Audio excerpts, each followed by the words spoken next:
Class कसा वाटला ते सांगा? म्हणजे आधी वाटत होतं येते का नाही काय माहीत असं वाटत होतं. हां. पण तुम्ही इतकं डिटेलमध्ये शिकवलं ना ते, पहिली नत केली तेव्हा वाटलं हां, मग येतंय आपल्याला.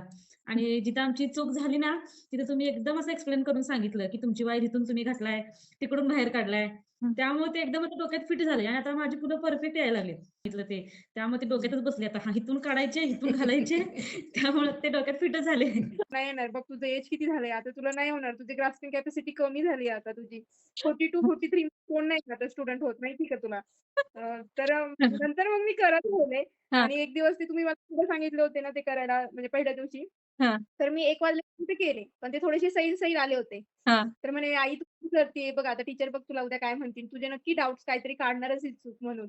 हां. आणि मग मी परत केलं मला ते जमायला लागले. म्हणजे आणखी इंटरेस्ट वाढायला लागला माझा त्याच्यामध्ये. ओके. ती सांगत जसं तुम्ही सांगत गेलं तसं-तसं केलं तर ते खरं ऑफकोर्स येतं ते खूप छान येतं त्याचं फिनिशिंग वगैरे.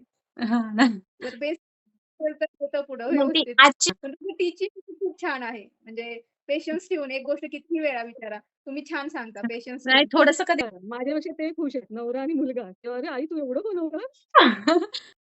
हो ताई, माझे डाउट क्लिअर झाले आणि क्लासही खूप छान होता. शिव आम्ही पण अहो पहिल्यांदाच असं काहीतरी ऑनलाईन करायची हिंमत केली होती पहिल्यांदाच.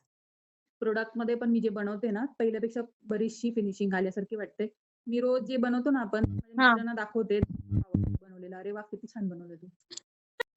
छान वाटला मॅडम क्लास. ऑनलाईन जमन का नाही वाटत होतं, पण छान जमतंय.